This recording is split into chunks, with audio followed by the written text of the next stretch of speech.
días, hermanos. Hoy leeré el Salmo 121. Alzaré mis ojos a los montes. ¿De dónde vendrá mi socorro? Mi socorro vendrá de Jehová, que hizo los cielos y la tierra. No dará tu pie al resbaladero, ni se dormirá el que te guarda.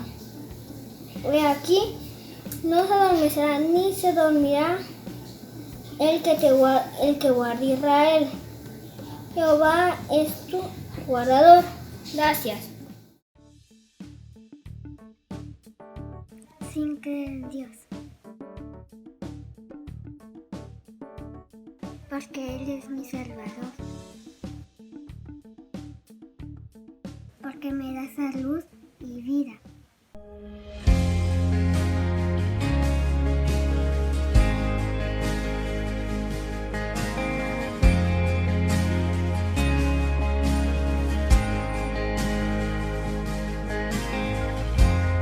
Nuestros corazones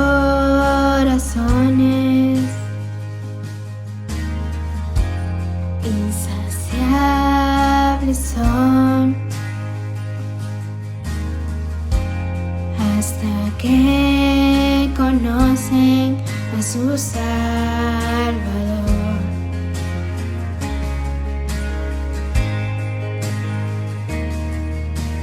Tal y como somos nos amó, hoy nos acercamos sin temor. Él es el agua que al beber nunca más tendremos sed. Jesucristo basta, Jesucristo basta. Mi castigo recibió y su herencia me entregó. Jesucristo basta, Jesucristo basta.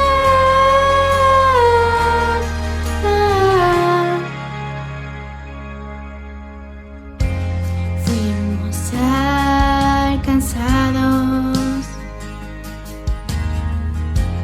por su gran amor.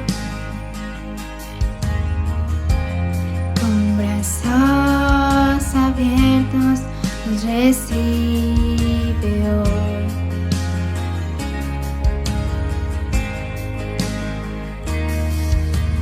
Tal y como somos nos amó,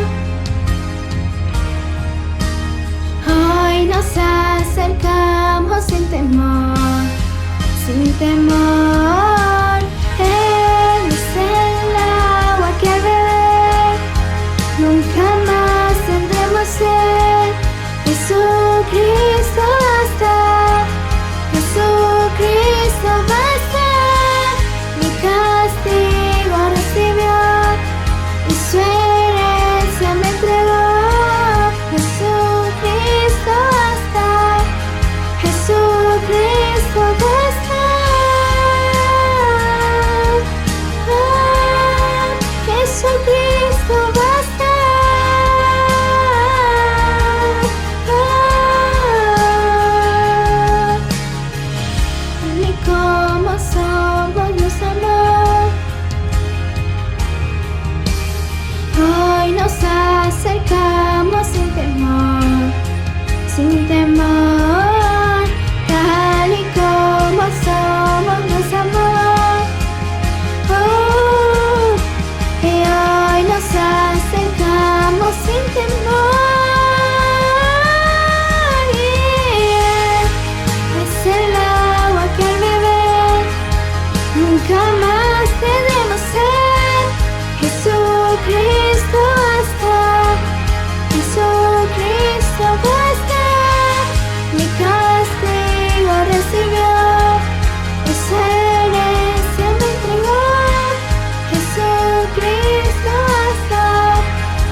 esperanza fiel.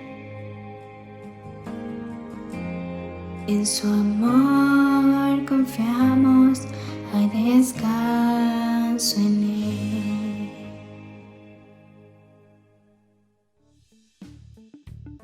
Mi Biblia es la palabra de Dios. Revela a Jesucristo, mi Salvador, que nació, murió y resucitó para salvarme del pecado y condenación. Me enseña de la fe, santidad y amor para predicar su gracia y perdón desde mi familia y congregación hacia la nación y toda la creación. Y el pueblo de Dios dice: vivo por la fe ante el trono de la gracia divina. Dios les bendiga. Un hermoso privilegio. Qué hermoso día poder estar ante la presencia de Dios, disfrutando sus bienes, favores y misericordia. Sé, sin duda alguna, usted, mi amado hermano, mi amada hermana, amigos míos, consiervos en el Señor que nos permiten estar en su hogar, en su casa, cada vez que nos unimos por estos medios digitales. Hemos de decir acá claramente que tenemos un gran caminar, un derrotero que recorrer bastante fuerte, porque deseamos, en el nombre de Jesús, permanecer ante el trono de la gracia divina. Hemos estado por las últimas 5 semanas ya trabajando el tema vivo por la fe ante el trono de la gracia divina. Y hemos tratado diversidad de tópicos con respecto a ese vivir en fe ante el trono de la gracia divina. Y hoy queremos permanecer, continuar en ese tema, pensando en cómo Jesucristo, como nuestro Salvador, nos ejemplifica, trabaja con nosotros, realiza con nosotros esa permanencia ante el trono de la gracia divina para soportar la prueba. Sí, debemos permanecer ante el trono de la gracia divina para soportar las pruebas. Y dicho sea de paso, ya hemos señalado en más de alguna de las oportunidades que el término que se traduce prueba también es exactamente el mismo que se traduce tentación. Así que nosotros deberíamos con suma facilidad comprender que al soportar la prueba, al soportar la tentación, nosotros estamos haciendo una acción, y esa acción es dejarnos socorrer, ayudar por nuestro Señor Jesucristo. Claro está, es evidente que en todos lados el ejemplo primario, fundamental para que nosotros soportemos la prueba, las tentaciones, es Jesucristo. Hay muchos personajes en la Biblia fabulosos, maravillosos, que nos ejemplifican fe, que nos ejemplifican hidalguía, que nos ejemplifican valor, a veces atrevimiento, y que nos gusta porque nos identificamos con ellos en una u otra área, pero hay uno solo que fue tentado en todo, pero sin pecado: Jesucristo. Hay uno solo. Y por ello debemos estar ante el trono de la gracia divina, donde alcanzamos misericordia, donde hallamos gracia para el oportuno socorro, para soportar la prueba, para soportar la tentación, para soportar aquellas situaciones que a nosotros nos afectan cotidianamente. Por eso es que a muchos se les hace difícil el camino del Evangelio, porque la realidad es que nosotros de manera personal, particular, hemos sido adiestrados, nuestros sentidos han sido adiestrados para el pecado. Desde niños hemos sido de alguna manera instruidos, no solo por nuestros progenitores, que a veces con tal de vernos bien o defendernos hacen acciones malas, sino también por nuestro entorno, por nuestros compañeros, los grupos a los que nosotros nos hemos visto de alguna manera vulnerables ante ellos, por estar mucho tiempo, por escuchar sus consejos. Bueno, cuántas cosas nos han hecho a nosotros vulnerables, y nuestros sentidos se han desarrollado y han aprendido andar fácilmente contagiándose, pegándose a lo malo. Las personas dicen, ala, es que cómo es que cuando hacer el mal a uno, mire, lo malo se le pega rápido. Lo bueno, cómo cuesta. Y tiene razón.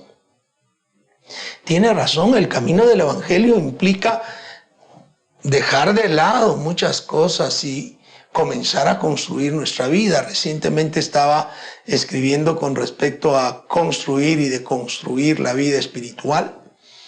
Y estaba haciéndolo porque la realidad es que cuando venimos del mundo, traemos arrastrando con nosotros toda esa facilidad de pecar, de esa facilidad de caer en tentación, en prueba, sin mayor detenimiento, porque estamos, insisto, teniendo sentidos que han sido practicados para el mal. Y entonces tenemos que deconstruir todo lo que tenemos de vida pasada en el orden espiritual y comenzar a construir lo que realmente va a edificarnos, a levantar en nosotros nuestra vida espiritual. Y por eso es que solamente comienza esa construcción por medio del reconocimiento de nuestro Señor Jesucristo como Salvador y Señor en nuestras vidas. ¿Por qué? Porque es ahí donde comienzan a cambiar las cosas y nuestros sentidos dejan de vivir de acuerdo a lo que fueron adiestrados, enseñados para comenzar a vivir y adiestrarse en el sentido espiritual. Hoy, entonces, quiero tratar un tema basado en el libro de Hebreos, capítulo 12, versículo 2 al 6, en donde el trazo de vivir por la fe ante el trono de la gracia nos lleva a hacerlo para soportar las pruebas, las tentaciones, las situaciones adversas, difíciles que enfrentamos todos los días. ¿Y por dónde hemos de comenzar? No hemos de comenzar sino por el mismo ejemplo de nuestro Señor Jesucristo. Él es el primero que ejemplificó cómo soportar la prueba, cómo soportar la tentación. E insisto, porque no hay un solo hombre aparte de Cristo que pueda ser ejemplo de soportar la prueba, la tentación, la angustia, la persecución. Cristo es el mejor ejemplo en eso. Y entonces el libro de Hebreos, capítulo 12, versículo 2 dice, puestos los ojos en Jesús, el autor y consumador de la fe, el cual por el gozo expuesto delante de él sufrió la cruz, menospreciando el oprobio, y se sentó a la diestra del trono de Dios. ¡Wow! ¡Qué tremendo! Considerad aquel que sufrió tal contradicción de pecadores contra él mismo, para que vuestro ánimo no se canse hasta desmayar. Leí finalmente hasta el verso 3. Ahora desmenucemos rápidamente esto. Primero, ¿ante quién debemos de tener nuestra mirada? ¿En quién debemos de poner nuestros ojos? En Jesús. Yo he escuchado que con suma facilidad muchos cristianos dicen a otros, no me mire a mí, mire a Jesucristo, y yo creo que está un poco inadecuado en el sentido que yo debo de ejemplificar el Evangelio como Pablo dice, sean imitadores de mí como yo soy imitador de Jesucristo o en cuanto yo soy imitador de Jesucristo. La gente debería de poner los ojos en nosotros cuando imitamos a nuestro Señor Jesús, pero nuestros ojos realmente deben de tener una mirada mucho más profunda que el ejemplo de algún líder cristiano, de algún ministro que fundó la agrupación de fe, la denominación, un ministro que fundó la iglesia, la congregación que nosotros asistimos. Porque hay que verlos a ellos en cuanto ellos logran con ser ejemplo de su fe, efectos reales de una vida de paz, una vida de ejemplo en el Señor Jesucristo. Pero Jesucristo es el ejemplo máximo. El hombre, aquel siervo, aquella sierva, aquel ministro, pueden ser grandes ejemplos, pero siguen siendo humanos y siguen cometiendo pecados. Y a veces, algunos por poner la mirada en ellos, lo que hacen es confundirse horriblemente. Y cuando aquellos pecan, fallan, pierden la fe, porque su mirada no estaba puesta en Jesús. Nosotros debemos de tener la mirada puesta en Jesucristo.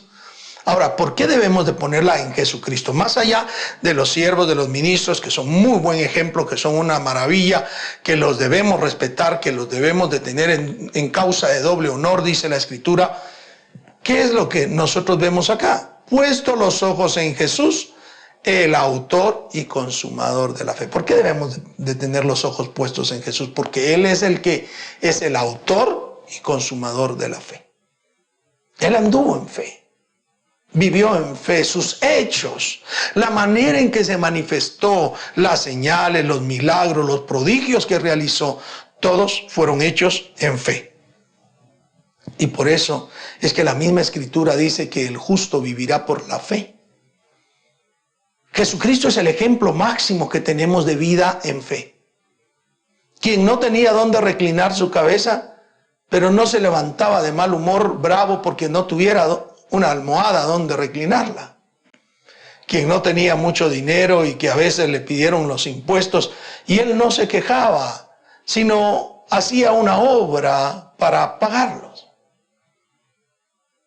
Jesús, que fue vituperado, pero fue capaz de decir: perdónalos porque no saben lo que hacen. Jesús es el autor y consumador de la fe.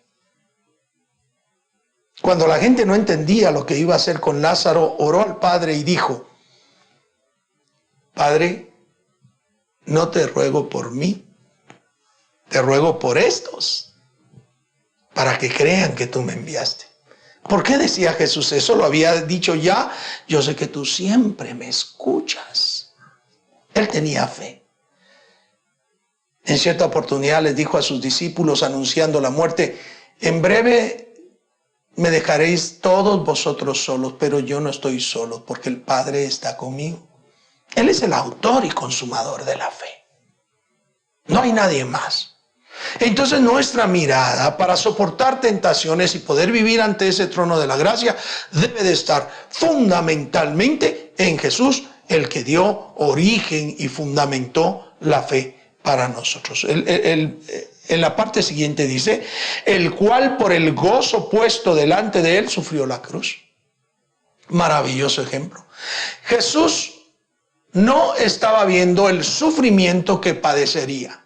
Recordemos un poquito ese padecimiento rápidamente. A Jesús lo prenden, lo llevan en la noche al patio del sumo sacerdote, en donde los soldados juegan muita. Es un juego romano en el cual se le cubre la cara a la persona, se le golpea y luego se le dice: a ver, dinos, ¿quién te ha golpeado? Adivina. Y Jesús nunca dijo nada, aunque él lo sabía. Él no dice nada, porque en el juego muita, si él descubría quién era el que le había golpeado, el que le había tocado, realmente el juego era tocar, pero estos lo golpeaban. Si él descubría quién había sido, aquel debía tomar el lugar de él, pero nadie podía tomar el lugar de Jesucristo. Nadie podía salvar a la humanidad, solamente él, que era sin pecado. Juegan muita, lo golpean, lo escupen, le majan la barba, así había dicho el profeta: di mi rostro a los que majaban mi barba, a los que les putaban el rostro. Después de eso, desvelado, golpeado, martajado, todavía es mandado hacia donde Herodes, sin antes haberle dado latigazos. La cuenta de latigazos era 40 menos 1, es decir, 39. Y los que acertaban los latigazos con la flagra eran tan diestros para usarlo que golpeaban partes específicas del cuerpo. Así que Jesús recibió esos 39 latigazos en partes específicas. Pero la flagra humin, que es la que usaban en aquel entonces, tenía huesecitos de carnero, como unas pequeñas bolitas de metal también, en lo que las bolitas de metal abultaban la carne y los huesecillos rasgaban, y entonces se abría como surcos la espalda y comenzaba a manar mucha sangre, además de los hematomas que producían esas terminaciones. Fuerte. Pero fue llevado y es llevado donde Herodes. Herodes decide que no haya nada en él, y lo que hacen es ponerle una corona de espinas que miden más o menos 2,5 pulgadas y se las metieron en la sien. Así que él seguía manando sangre, no estaba desvelado, no había comido, estaba golpeado, y el castigo era para que él se hubiera quedado tirado por lo menos una semana, y él lo hicieron ir otra vez. Lo regresa Herodes y vuelven a latigarlo, le dan una segunda vez latigazos. O sea, Jesús debía haber ya a esta altura tener tan poca energía, tener tan poca fuerza, pero él no estaba viendo lo que estaba pasando. Lo hacen llevar la cruz hacia el Gólgota, pero ustedes saben que no es la cruz completa, sino es solo el travesaño, llamémosle así, lo que él realmente transporta. Y ese lugar, esa pieza era tan pesada para él que no la podía llevar, y él era un hombre completo, así que podía haberla llevado, pero debido al desgaste que existía en él después de 2 veces que lo latigaron, después de haberle puesto la corona, de estar desvelado, de estar sin alimentos, era muy, muy fuerte. Pero él no miraba eso, él sabía que iba a ir a morir a la cruz, y él no miraba la cruz. Él te miraba a ti, me miraba a mí, salvos por la gracia, salvos por su amor, salvos por su misericordia, redimidos por su sangre. Y por eso es que debemos de tener los ojos puestos en él, porque él veía el gozo que había delante de él y soportó la cruz debido a la salvación que vendría sobre ti, sobre mí. Por eso menospreció el oprobio, soportó el castigo y entregó su vida por el gozo puesto. Qué ejemplo más maravilloso. No vamos a encontrar otro ejemplo. ¿Hasta qué límites los padres somos capaces de dar por nuestros hijos? Hay quienes han dado la vida. Jesús no lo estaba dando por un padre, por un hijo, por una madre, por un hermano, por un tío, por un abuelo. Estaba dando la vida por la humanidad, así que el castigo era redoblado sobre él. Pero él miraba el gozo puesto enfrente, la redención de la humanidad, la redención del mundo, entre ellos tú y yo.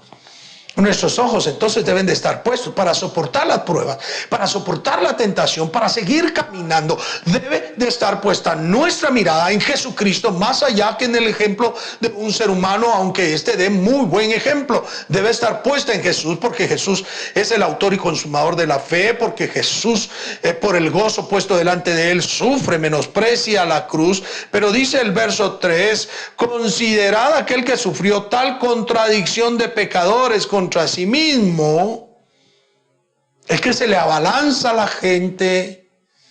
Ustedes saben, lo sé yo, de que en el Sanedrín no se podía condenar a muerte a alguien si las voces eran 100% en contra del reo. Debía haber por lo menos uno que contradijera a los demás. Así que cuando a Jesús todos lo condenan a muerte y no hay excepción de alguien que lo defienda, estaban violentando sus propias leyes. Pero él sufrió esa contradicción de pecadores. Le pusieron testigos falsos y él soportó eso, aunque señaló que eran falsos. ¿Para qué debemos nosotros poner en el Señor Jesús los ojos, el autor y consumador de la fe, aquel que vio el gozo más allá que el castigo de la cruz, aquel que sufre la contradicción de pecadores contra él mismo, para que nuestro ánimo no decaiga. Así dice el final del verso 3, para que vuestro ánimo no se canse hasta desmayar. Sí, a veces estamos cansados de sufrir, cansados de problemas. A veces decía mi mamá, me recuerdo cuando se enojaba con alguno de nosotros, los hermanos, éramos 6, pero decía, ya dan ganas con ustedes de jalarse el pelo. Y a veces los hijos hacemos tales cosas con nuestros padres que no sabemos cómo los lastimamos. Y vaya, como nuestro corazón no está en lo que nuestros padres piensan, simplemente hacemos las cosas y no nos damos cuenta que estamos lastimando. Y Jesucristo, mis queridos hermanos, Él sufrió por ti, no para que sigas siendo la misma persona pecadora, la misma persona apartada del camino de Dios para tomar decisiones como a ti te da la gana, sino para que tú lo consideres a Él y que cuando te vengan pruebas y cuando te vengan conflictos tú no desmayes en el ánimo, sino que tu ánimo continúe creyendo, teniendo fe, teniendo esa certeza de que el Señor te va a ayudar. Así que debemos de poner los ojos en el autor y consumador de la fe, que es Jesucristo, para soportar las pruebas. Pero también el verso 4 nos va a enseñar a nosotros que tenemos el límite en nosotros mismos, el límite del soporte de las pruebas. Allí dice en el versículo 4, porque aún no habéis resistido hasta la sangre, combatiendo contra el pecado. Es que miren, la prueba, la tentación se nos aparece. Los apetitos pecaminosos se nos aparecen.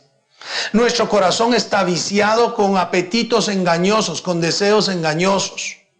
Porque engañoso es el corazón más que todas las cosas. Y perverso, es más, añade el profeta, ¿quién lo va a conocer?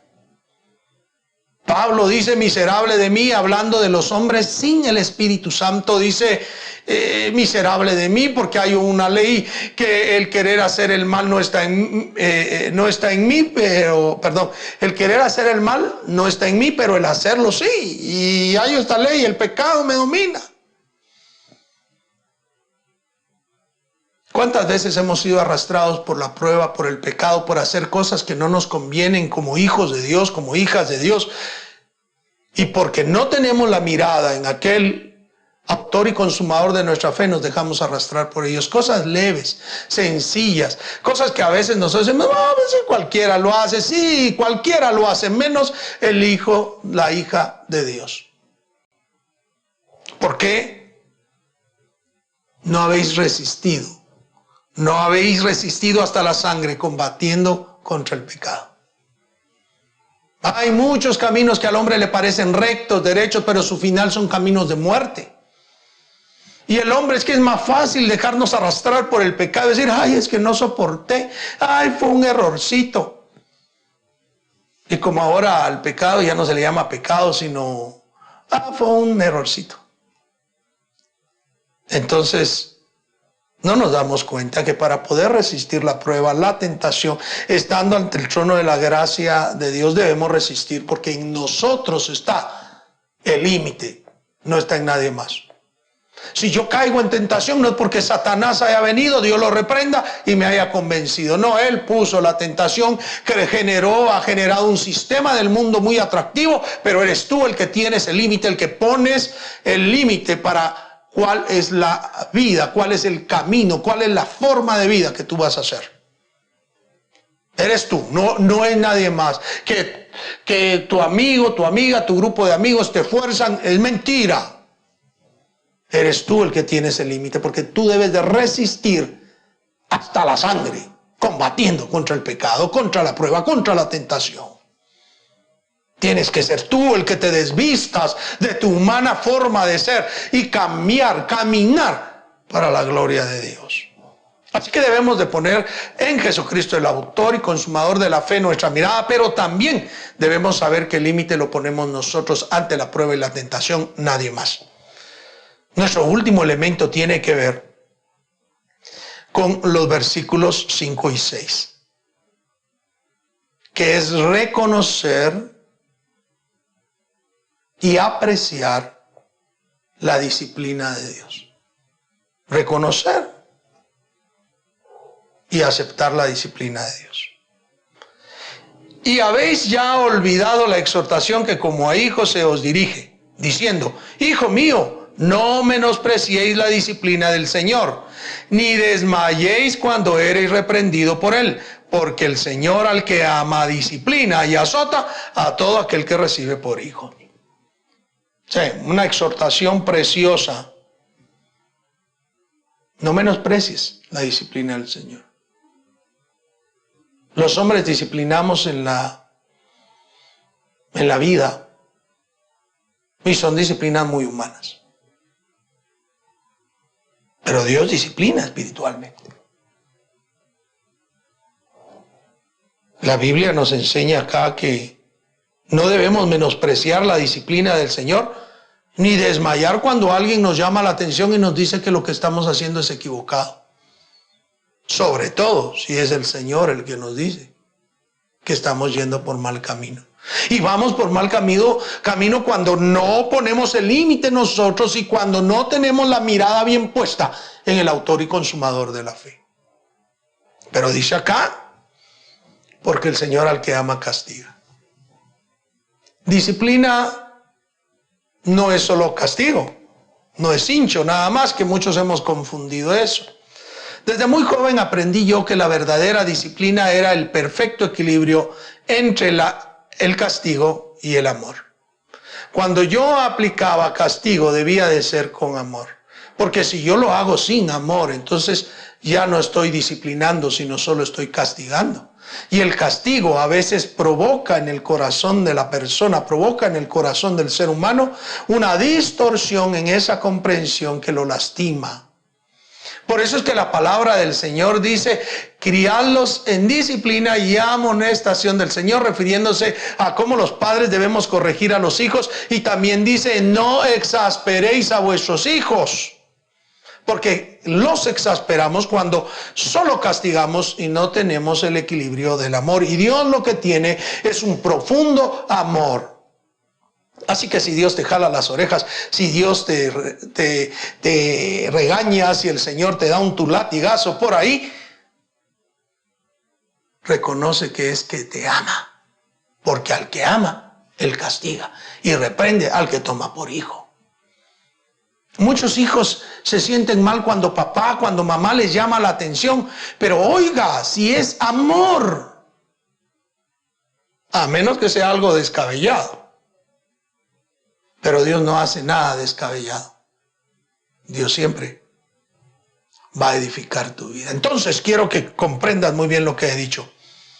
Debemos vivir por fe ante el trono de la gracia divina para resistir la prueba, teniendo nuestros ojos en el autor y consumador de la fe, nuestro Señor Jesucristo, reconociendo que el límite de soporte lo tenemos en nosotros, especialmente con la tentación, porque debemos combatir hasta la sangre contra el pecado, resistirlo hasta la sangre y combatir el pecado, sin reprender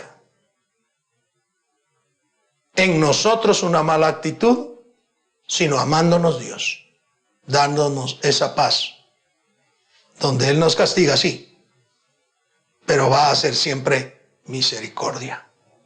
Dios te ama, y a veces te pasan cosas y dices: ay Dios, ¿qué pasa? Y pasa porque tú no tienes los ojos puestos en Él, porque no estás resistiendo hasta la sangre para combatir contra el pecado, y porque a veces menosprecias la disciplina del Señor. Y yo te invito en el amor de Cristo Jesús que cambies esa forma de pensar y te acerques a Dios ante el trono de la gracia divina para hallar misericordia, para alcanzar misericordia y hallar gracia para el oportuno socorro. Y te quiero invitar que oremos juntos pidiéndole a Dios su misericordia. Oremos. Padre bendito, te damos gracias por tu favor, tu misericordia y tu fidelidad. Gracias, Señor, porque tú eres el que nos ayudas Y tenemos pruebas y tenemos tentaciones y tenemos cosas difíciles, pero tú nos puedes ayudar en la medida que nosotros ponemos los ojos en Jesucristo, nuestro Salvador, en la medida que nosotros ponemos límites a la tentación y somos nosotros los que resistimos, los que soportamos, combatiendo contra el pecado, y también quien nos ayudas a apreciar, a reconocer la instrucción y disciplina tuya. Señor, en el nombre poderoso de Jesús, haz que tanto mis amados hermanos, hermanas, amigos, quienes nos están mirando o escuchando, a mí mismo, que todos podamos realmente estar ante tu trono, resistiendo la prueba, la tentación. Y Señor, que podamos caminar como es digno de ti. Gracias por estar con nosotros en el nombre de Jesús. Amén y amén. Bien, como ustedes se han dado cuenta, tenemos un pequeño problema ahora en las transmisiones. Resulta que YouTube no permite que uno coloque a la hora y media, a la media hora, los programas, sino los pone en 15 minutos, son 45. Y entonces estamos impedidos que en el momento que comienza esta prédica hoy a las 9:30 esté simultáneamente haciéndose en YouTube. Así que hemos decidido que tanto el día miércoles y viernes, en lo que comenzamos acá en Facebook a las 7:30 p.m., en YouTube estará comenzando 15 minutos más tarde, porque eso es lo que nos permite hacer a las 7:45, ambos días. Y el día domingo, como hoy, estaremos siempre a las 9:30 y en Facebook, en Spotify, pero en YouTube estaremos a partir de las 9:45. Me disculpo con los hermanos que ven por medio de YouTube, la tendrán 15 minutos más tarde, pero no es culpa nuestra, es una cuestión técnica que no depende de nuestras manos y esperamos que ustedes puedan conectarse y estar siempre viendo las prédicas. De todas formas, reconocemos que nos ven aquellos hermanos y hermanas preciosos en el Señor que han querido desear teniendo comunión, que han querido el permanecer escuchando palabra, porque hay muchos hermanos que no hacen el intento y que sienten que gastar en la internet es un poco pesado. Pero a ustedes que nos ven, primero que les agradecemos su estadía con nosotros, les invitamos que no se sientan ofuscados porque hay un pequeño cambio en YouTube, pero de todas formas, nuestro deseo es servirles. Bueno, la paz del Señor esté con ustedes. Ha sido un honroso privilegio una vez más.